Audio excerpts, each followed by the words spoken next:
Students, आज हम पढ़ेंगे बैलेंस शीट में जो मद है ऋण व अग्रिम लोन और एडवांसेस। उसकी जो मद है वो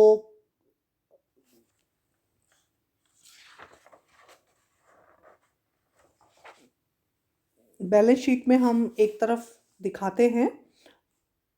तो ये बैलेंस शीट की एक बहुत इम्पॉर्टेंट मद होती है। ऋण व अग्रिम अन्य विनियोगों में सबसे कम तरल होते हैं, परंतु सर्वाधिक लाभप्रद होते हैं। हम्म, हमने जैसे पढ़ा, नगदी सबसे ज़्यादा तरल होती है लेकिन सबसे ज़ीरो लाभप्रद होती है ना। तो ये उसका बिल्कुल उल्टा है। ये सबसे कम तरल होते हैं परंतु सर्वाधिक लाभप्रद होते हैं। बैंक द्वारा अपने ग्राहकों को दिए गए ऋण नगद साख एवं अधिक विकर्ष की राशि जो कि भारत में या भारत के बाहर स्वीकृत की जाती है, वो इस मद में शामिल होती है। भारत व भारत से बाहर खरीदे गए एवं कटौती किए गए विनिमय बिलों की राशि भी इस मद में शामिल की जाती है। भारत में व्यापारिक बैंकों द्वारा अपने अग्रिमों के संबंध में एक विवरण प्रथम परिशिष्ट के रूप में भी बैलेंस शीट में देना पड़ता है, स्थिति विवरण में देना पड़ता है। उसमें ये बातें देनी पड़ती हैं कि श्रेष्ठ ऋण राशि जिनके लिए बैंक के पास पर्याप्त जमानत है अर्थात पूर्ण सुरक्षित ऋण है, या सेकंड श्रेष्ठ ऋण जिनके लिए बैंक के पास ऋणों की व्यक्तिगत जमानत के अतिरिक्त अन्य कोई जमानत नहीं है। फिर वो ऋण जिनके लिए बैंक के पास ऋणों की व्यक्तिगत जमानत के अतिरिक्त कुछ अन्य व्यक्तियों की भी जमानत है, या ऐसे ऋण जो कि बट्टे खाते योग्य और संदिग्ध हों तथा जो असुरक्षित हैं। फिर बैंक के संचालकों अथवा अन्य अधिकारियों द्वारा देय ऋण जिनके लिए वे पृथक अथवा संयुक्त रूप से उत्तरदायी हों। इसके अलावा किसी भी कंपनी अथवा साझेदारी संस्था को दिया गया ऋण जिसमें बैंक के अतिरिक्त किसी संचालक का बैंक के किसी संचालक का हित हो। फिर संचालकों, प्रबंधकों तथा अन्य अधिकारियों को वर्ष भर के लिए दिए गए कुल ऋण की अधिकतम राशि जिसके लिए वे पृथक अथवा संयुक्त रूप से अन्य किसी व्यक्ति के साथ उत्तरदायी हों। बैंकिंग कंपनियों द्वारा देय राशि। दरअसल बैंक ऋण व अग्रिम प्रक्रिया द्वारा जनता के प्रत्यक्ष संपर्क में आता है ना।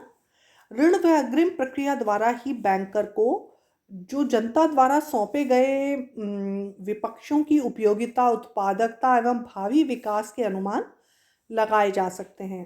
क्योंकि एक बैंक लाभ अर्जित करने वाली संस्था होती है, इसलिए बैंक का प्रयास यही रहता है कि वह अपने कोषों का अधिकतम भाग ऋणों व अग्रिमों में विनियोग करे, क्योंकि ये लाभदायकता में सर्वोपरि होते हैं। उसी समय बैंकर को अपने कोषों की सुरक्षा पर भी ध्यान देना पड़ता है कि वह सावधानी रखते हुए उदार बन सकता है।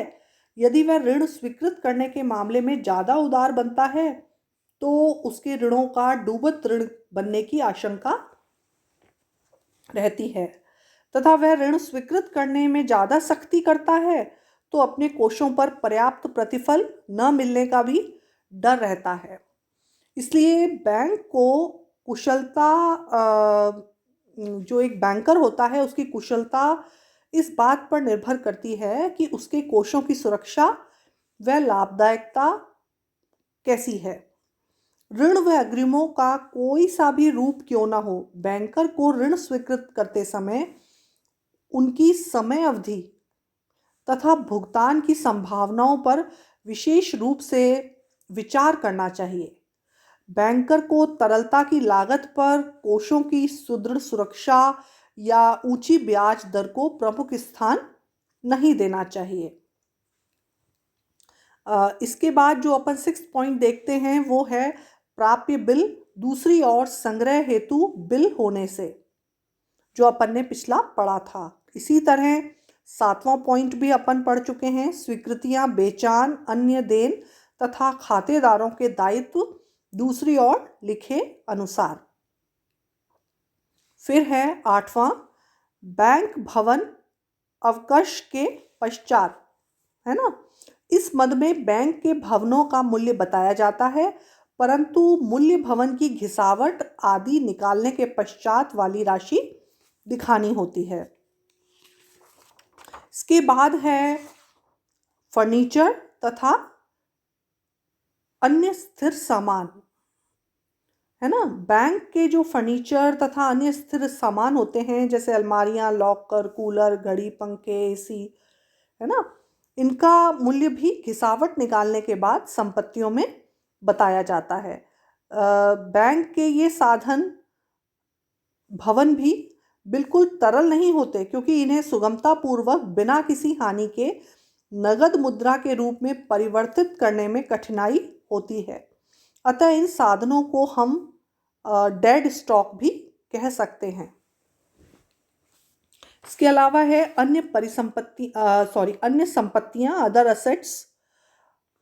इस मद में वे सभी अन्य साधन शामिल किए जाते हैं जिन्हें अन्य मदों में नहीं दिखाया जाता, जैसे रजत, सोना, चांदी, स्टाम्प्स, शाखा समायोजन राशि, अग्रिम भुगतान की गई बीमा राशि, गोदामों में रखी हुई स्टेशनरी, अग्रिम भुगतान किया गया आयकर, वाहन आदि। ठीक है। इसके अलावा लास्ट है गैर बैंकिंग संपत्तियों की गैर बैंकिंग संपत्तियां जो कि दावों की संतुष्टि हेतु प्राप्त की गई हैं। ठीक है। बैंक इस प्रकार की संपत्तियों में स्वेच्छा से विनियोग नहीं करता तथा इनको बाजार मूल्य पर नहीं बताया जाता। यदि बाजार मूल्य मालूम किया जा सकता हो तो इन्हें विक्रय मूल्य पर ही दिखाया जाता है। इस प्रकार बैंक के जो व्यावसायिक बैंक का स्थिति विवरण बैंक की वास्तविक स्थिति का अंदाजा लगाता है। स्थिति विवरण के दोनों पक्षों में संपत्ति पक्ष का ज़्यादा महत्व होता है, क्योंकि बैंक अपने ग्राहकों से धन जमा के रूप में स्वीकार करता है और उसी के विनियोग द्वारा यह लाभ अर्जित करता है। तो बैंकों की आर्थिक स्थिति है उसका अनुमान इनकी मदों में वितरण से पता लग जाता है। अब हम निष्कर्ष के रूप में ये कह सकते हैं कि बैंकों का जो स्थिति विवरण है उसका विश्लेषण करते समय हमें लाभदायकता, तरलता, सुरक्षा तथा व्यवसाय की प्रकृति पर ध्यान देना चाहिए। स्थिति विवरण से इन बातों के बारे में आसानी से पता लगाया जा सकता है। लाभदायकता बैंक द्वारा अर्जित आय, लाभांशों के स्तर, रिजर्व कोष में होने वाली वृद्धि तथा अतिरिक्त लाभांशों को देखकर पता लगाया जा सकता है कि लाभदायकता एवं ऊपर वर्णित सभी चरों में उच्च सहसंबंध होता है।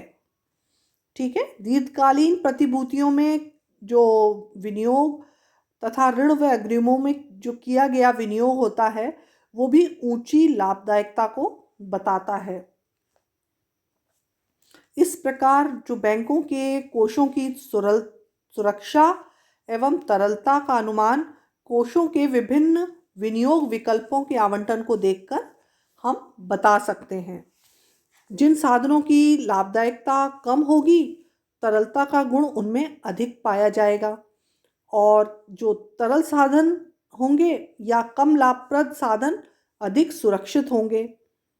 इसी प्रकार अल्प समय के लिए दिए गए ऋण, पर्याप्त सीमांतर या जमानत पर दिए गए ऋण, विभिन्न व्यवसायों पर जो दिए हुए होते हैं ऋण, सुरक्षा की दृष्टि से अच्छे होते हैं, उपयुक्त होते हैं। बैंक द्वारा किए जाने वाले व्यवसाय की प्रकृति, ऋण जमा अनुपात, नगद जमा अनुपात आदि देखकर पता लगा सकते हैं। इनके एक दूसरे से अधिक होने पर बैंकों की कोष आवंटन नीति ऋण प्रदान, विनियोग प्रदान या नकदी प्रदान होगी। इन सब के अतिरिक्त बैंक जमाओं पर चुकाई गई औसत ब्याज दर जितनी कम होगी, उतना ही अच्छा और कुशल बैंक होगा तथा विनियोगों पर अर्जित की जाने वाली ब्याज से जितनी कम होगी, तरलता एवं सुरक्षा की दृष्टि से वह बैंक अच्छा होगा, क्योंकि अल्पकालीन तथा उच्च स्तर के तरल साधनों पर प्रतिफल की दर नीची होती है। ये है एक बैंक की बैलेंस शीट का प्रारूप और उसका विश्लेषण।